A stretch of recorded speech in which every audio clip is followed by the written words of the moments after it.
Hey everybody, welcome to NFL Dash, the latest Dash Sports venture where we're not talking Pac-12, we're talking NFL this time. I'm Cody Schoeler here with Ryan Root, and we're just going to get on into it. It's draft season. The draft is on Thursday, and we're going to go straight into it with a mock draft. We're just going to do the top 10 because of, we don't want to be here for 3 hours like the real draft. And I have the honor of making the really difficult first pick, and that with that pick, the Jacksonville Jaguars will take Trevor Lawrence. That's really obvious. This has been locked at one probably for a whole year since the end of last year's draft. He's, a generational, insane QB prospect, and they're already donating money to each other's charities. So even if it was unofficially known, it's pretty much confirmed right now. Trevor Lawrence going to Jacksonville. Yeah, and unless the Jaguars want to make the absolute most controversial selection of all time and not pick him with the number one overall pick, I think Jacksonville would probably riot. But yeah, this is going to be Trevor Lawrence. It's pretty set in stone. The moment that Jacksonville was set in that last place spot in the standings towards the end of the last season, it was already set. They're going to take Trevor Lawrence. So they're going to take the football phenom over there in Clemson. And I have the privilege of having the second overall pick here, which is the New York Jets, who certainly need a revitalization of their entire kind of organization there. And new head coach coming into town, got rid of Adam Gase, traded Sam Darnold away. This one's pretty obvious as well. This one's going to be Zach Wilson out of BYU. Zach Wilson, long story short, he's just going to put some life back into this franchise. He's a very exciting player to watch, had a great pro day. He's just going to bring some life back into this franchise that desperately needs that, kind of resurgence back to the Jets name, and hopefully he can work wonders for him. Yeah, it's the Jets, so who knows? And so number 3, that's where the draft actually starts to get interesting. It's where the draft really starts. The San Francisco 49ers have traded up into that pick, and I am going with Mac Jones here. The reports have been going crazy, since the trade and even before that. Recently, they've said it's down to Mac Jones and Trey Lance, with Kyle Shanahan liking Mac Jones and a lot of the front office liking Trey Lance. But I think Shanahan gets his way. The dude just knows how to work with quarterbacks, and if I'm the GM, I'm getting him the guy that he wants, and telling him to just kind of deal with it. Go make it work, or else this is on you. I mean, he's done things with Kirk Cousins. He's done things with Matt Ryan. He's done things with Jimmy Garoppolo when he's healthy. And I think Mac Jones, he'll work in the system. This screams Mitchell Trubisky to me all over again. I cannot believe the Niners would even consider taking Mac Jones at the spot that they traded up to get. If it's him and Trey Lance kind of going head-to-head for this pick, I don't understand why you wouldn't go Trey Lance here if you are the Niners. But something tells me that there might be a terrible pick made by the Niners on Thursday. But going to number 4, this is also a very turning point selection for the Atlanta Falcons. They can kind of go a couple of different ways here, but really it's, do they want to get Matt Ryan's successor? I'm going no. I think it's, if you have tight end Kyle Pitts out of Florida, you have to take advantage of it. I mean, no ifs, ands, or buts. The first 3 picks are going to be quarterbacks. I think that's pretty, 100% at this point. But the Falcons taking advantage and getting Kyle Pitts at this spot. Wasn't a huge fan of this pick going into Thursday, but I've kind of accepted the fact that Kyle Pitts will be going to Atlanta and joining Calvin Ridley and Julio Jones, and he's going to absolutely change that passing game over there in Atlanta. Yeah, I mean, unless the Falcons trade out, which, rumors have been flying about trades all throughout the top 10, then Kyle Pitts is going to be the pick there. And so the Cincinnati Bengals at 5. It's basically down to 2 guys, and both of which would make Joe Burrow very happy. I'm going with Penei Sewell, the offensive lineman, who I think will make Joe Burrow even happier. Even if he doesn't think so, maybe he wants a receiver, but Joe, this is best for your health and your longevity in the league to get protected. The Bengals were terrible at protecting him last year. He tore his ACL basically because of it. And Sewell, he's lost a lot of steam after sitting out this past year. A year ago, he was being talked as maybe the best player in the draft, one of the best offensive linemen in recent memory. And I still think he is that good. We just haven't seen him in a while. So I think he goes to Cincinnati, and he's their left tackle from day one for a long time. It'd be fun to see Jamar Chase reunite with Joe Burrow, but I have the privilege of selecting for the Dolphins here at number 6, and they will take Jamar Chase. This is going to be the weapon for Tua to now use, and Joe Burrow can kind of, be sad for a little bit about it, but he won't have a ACL injury maybe in the near future with Penei Sewell there going to Cincinnati. But Jamar Chase going to Miami here, honestly the top wide receiver prospect in this year's draft, and honestly some great receivers in the draft that we'll kind of get into a little later here. But Jamar Chase, I mean, the fact that he didn't even play this last year when he sat out due to the coronavirus pandemic, I mean, and he's still the top prospect across all receivers. That goes to show that this guy has been playing at an NFL level for quite some time now. Dolphins are going to be really happy with this pick. Mm-hmm. Yeah. Another receiver coming off the board for me at number 7 to the Detroit Lions. I'm not really confident in this. I think the Lions are going to shake it up. Those top 6 are pretty solid. Maybe there's an extra quarterback in there, but we know the guys that are going to go off the board. And I think the Lions are going to do something weird. And so that's why I think they're going to take Jalen Waddle. We could see a trade up for a quarterback here. But, Waddle, he is still really good. I mean, he's one of those top 3 receivers. Some people have him 2. Some people have him 3. But we've seen in the past, speed can get you drafted. Henry Ruggs was the first wide receiver off the board last year. We saw, this was a long time ago, but Darius Hayward-Bay was drafted over Michael Crabtree because he was fast. People love speed, and Jalen Waddle has a ton of it while also being productive and playing really well. And the Lions, they could use somebody at basically every position, so they can't really go wrong. They probably will, but I think they take Jalen Waddle. And it's an interesting pick, too, because of kind of what you're saying about how this might get traded back with the Lions recently picking up Jared Goff. They don't really have, that urgent need to draft a quarterback straight out the gate. But I think a receiver at this spot is solid for Detroit. And honestly, I wouldn't be surprised if Denver or New England is kind of picking up the phones and talking to Detroit here. But going into this 8th pick with Carolina, kind of the same situation, if not more urgent to possibly be traded away.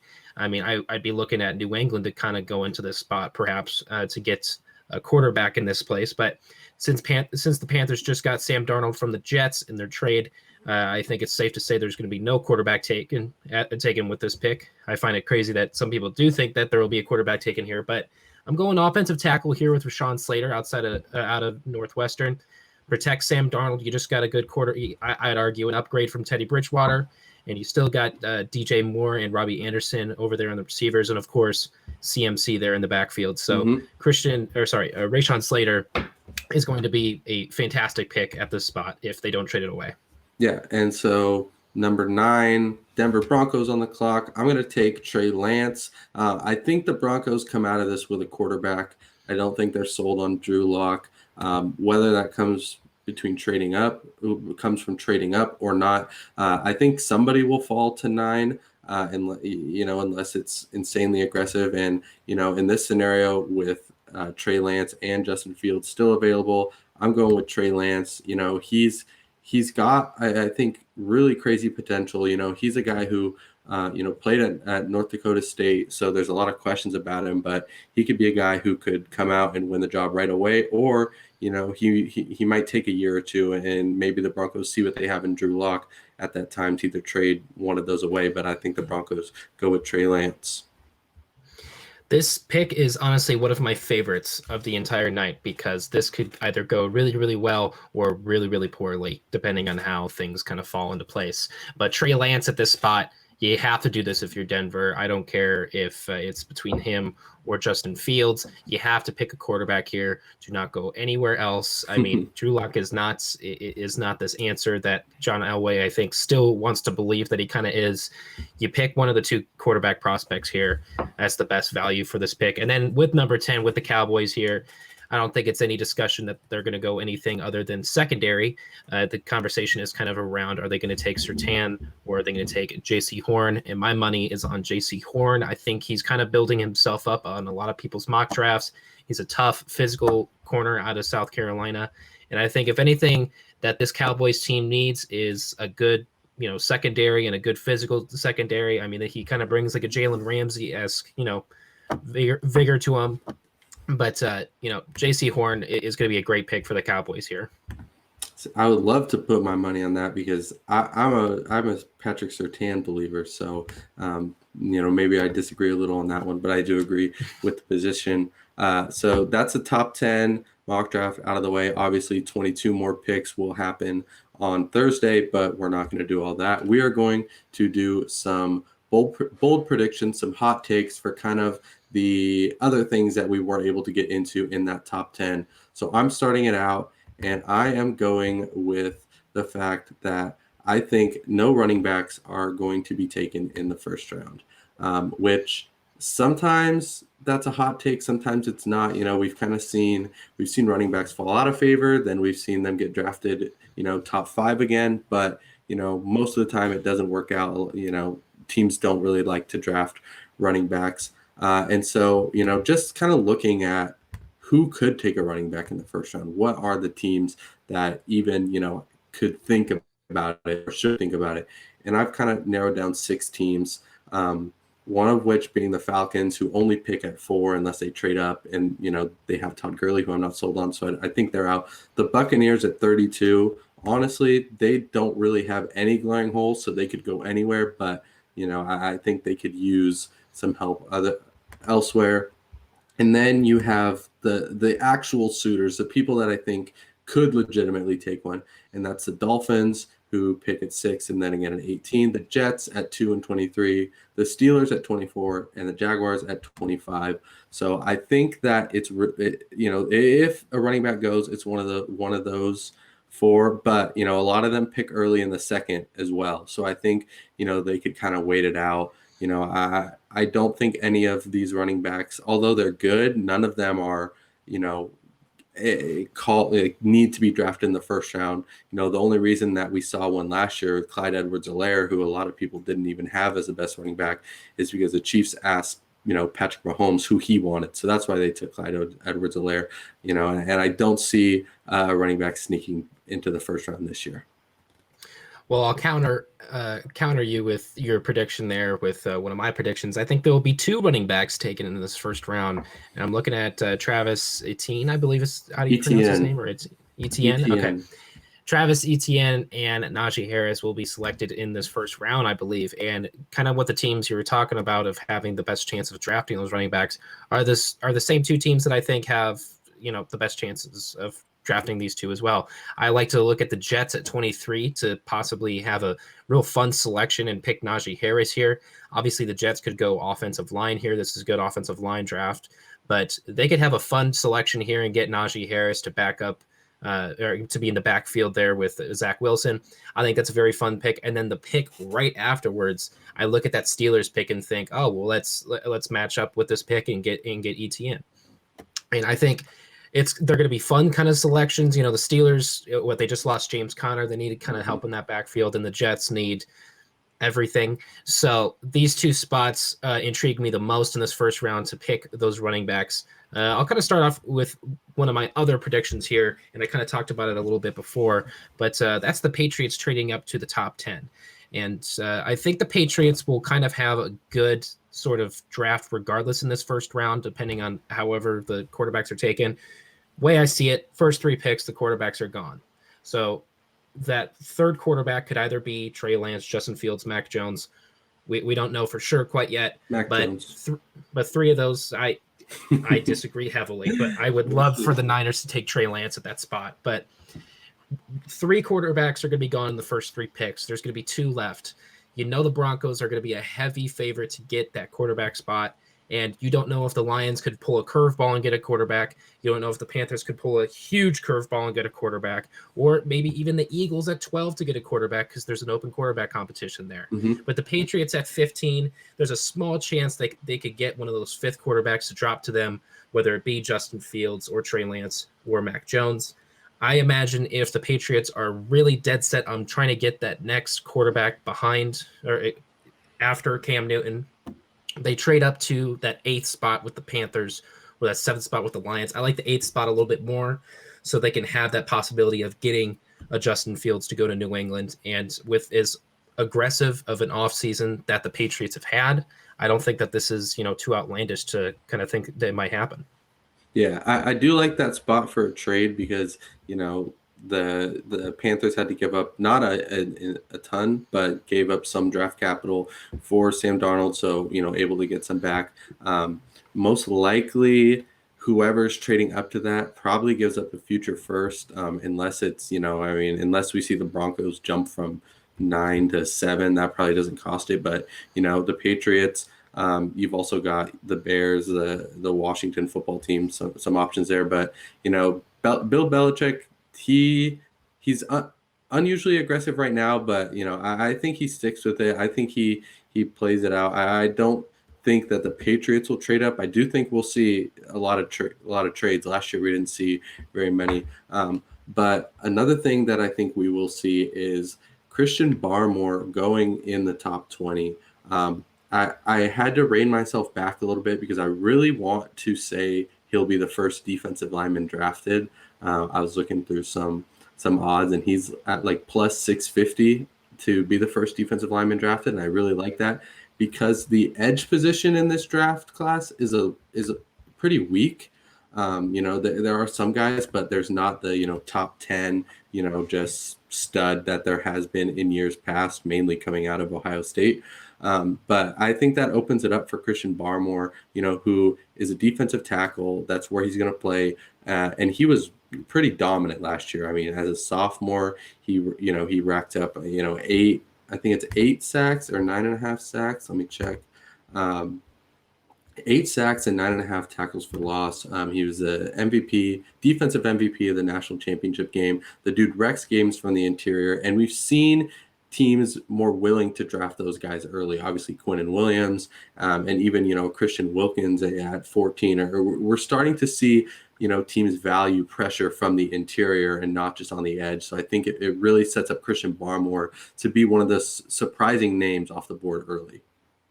And I agree with that take, honestly. I like Christian Barmore to kind of get drafted in that mid kind of teens spot in the top 20 there. Mm-hmm. I honestly like seeing him to go to possibly Minnesota. I think would be a great spot for him with Mike Zimmer there as the coach. But I mean, Alabama's going to have at least 5 people taken in the top 20 alone with 2 receivers. I mean, Mm-hmm. Surtain, Barrymore, and Mac Jones probably at that 3rd spot. So Alabama has a very deep, first round kind of talent level here. I do like Christian Barrymore though in kind of that mid-teen spot going to maybe the Vikings or maybe the Eagles or something like that. The Eagles kind of need help everywhere. But yeah, I like Miami as kind of a pick too at 18. They are a team with Brian. We'll see if they'll fall there, but we'll see if they'll fall there. I think that could be the spot that I don't see him really going lower than. I think if he's on the board there, then they probably should take him unless somebody else slides. But there's definitely some spots for him to fit in that range. So I like that. And speaking of, I mean, I kind of brought up the Eagles a little bit. The third kind of take I have is the Eagles don't take a wide receiver with that 12th pick. I know Philly fans love to absolutely just barrage the Philadelphia organization during the draft. I mean, last year getting Jalen Hurts in the 2nd round and passing up on Justin Jefferson in the 1st round. I think a lot of people are thinking that the Eagles might go wide receiver here. They might get Devontae Smith if he falls this way. But I honestly think with this selection, they go defense. And I don't even think they go corner either. I think Micah Parsons might be a really good pick for this Eagles team at 12. But the Eagles, if anything that we know about them recently, they're going to do something that no one really expects them to do / nobody really wants them to do. So I think they go defense with their pick here.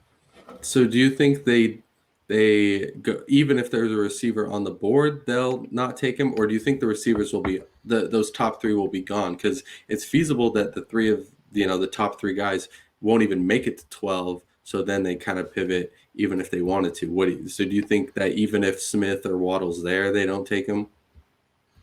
Yeah, because there's a couple of teams on here that are, dead set on either taking receiver or have a good chance of taking receiver. I'm looking at Detroit, Hmm. looking at Miami here, and even the Giants are rumored to take a receiver as well. Yeah. But to kind of talk about your point, even if a receiver is on this board, I still don't think they take one, and that's just kind of the gut feeling I have in terms of the Eagles, decision making.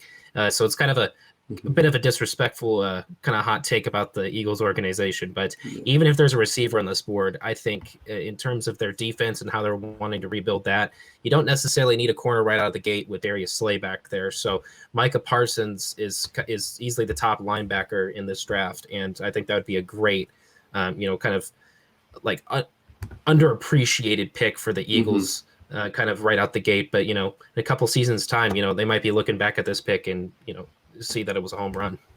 Yeah, yeah. I think their defense definitely needs a lot of work. And I'm going to stick with receivers. And this is by far my boldest one. And I went probably bolder than I had to. Yeah, I'm saying 7 wide receivers in the first round. I could have gone with 6, and Which that's is quite a probably bit. yeah. I could have gone with 6, and that would be bold still. The over under is set at around 4.5, which I mean that over is going to hit. But just, I mean, looking at the class, two things about this year's class: it's deep at wide receiver and it's deep at offensive line, offensive tackle, but really across the whole offensive line. So those positions are going to be, they're going to be drafted at the end of the first round. That's where we see those runs. The defense is really weak early on, and so if I'm looking at it, Jamar Chase, Jalen Waddle, Devontae Smith, they're gone. They're in the first round, maybe even the top 10, but definitely in the top half of the draft. So then the guys that I've kind of looked at for, that the rest of the first round: Rashad Bateman, Kadarius Toney, Terrace Marshall, Rondale Moore, and Elijah Moore. So that's 5. I only need 4 more of them to go to, meet that criteria of 7 of them. The Ravens, they said they want a wide receiver. We could see a lot of teams in the teens to the late, kind of 20s, and maybe the Bucks take a receiver because they think, why not? We've got everything. Let's get another guy. So that's definitely my boldest one. But I feel confident that we're going to see a lot of receivers. I'm saying 7, but even if it's not 7, we're going to see a lot. We're going to see a lot of receivers taken. I don't necessarily agree with 7. I think maybe in the 5 or 6 range is a little bit more realistic. I know it's only 1 or 2 off there, but you brought up the Ravens. I mean, I could picture the Ravens going with an edge rusher with one of their picks and maybe replacing Orlando Brown with that literally that same pick that they gave up to the Chiefs. I could see the Ravens kind of doing that. The Jaguars, I think, might be a dark horse to get a Yeah. receiver with their pick as well. They could definitely use at least one weapon for Trevor Lawrence to use in his first year there. But Hey, they even got the DJ Packers as Chark. well. They got DJ Chark. They got Chark and they got D.D. Westbrook, I believe, still. Yeah. Keelan Tyler Cole. Eifert was a pretty big bust for them. So Yeah. other than James Robinson in that backfield, the Jaguars have nothing to really work with, and also have a pretty atrocious offensive line. So Jaguars, I think, might go either with a receiver or an offensive lineman with their second first round pick. Or maybe go, replace the secondary as well. But there's a couple of teams that could go out and get a receiver. You brought up the Buccaneers. I think the Buccaneers Hmm. might have some fun with their pick. Maybe they'll get one of the quarterbacks with that pick. Honestly, Yeah. I think the Buccaneers, either their second round pick or maybe even their third round pick.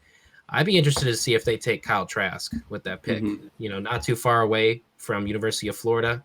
I think that'd be a fun way to kind of have him learn behind Tom Brady there and be Yeah. maybe the successor there. But it's going to be a fun, late first round as well, because there's going to be there's a ton of different directions that these teams can go in, kind of in that 20 to 32 range. I Yeah. think we're going to see a lot of fun picks. Yeah, and like I said, I mean, offensive lineman and wide receiver are where this class is deep, and so that's where you see teams, they, go best player available. Maybe they wanted an edge rusher, but the two that they liked are gone. So they're kind of defaulting to lineman or wide receiver. And so that's why I think, we are going to see those, especially when you get into the teams later that, don't have a bunch of needs, and we didn't even mention the Packers, which never draft wide receivers, but every year they could and they should, and maybe they finally do, but that's another team. So I think there's a lot of teams, especially the later you get, that could use wide receivers. And there's a lot of good wide receivers that, are worthy of going in that range. So, be prepared to see that.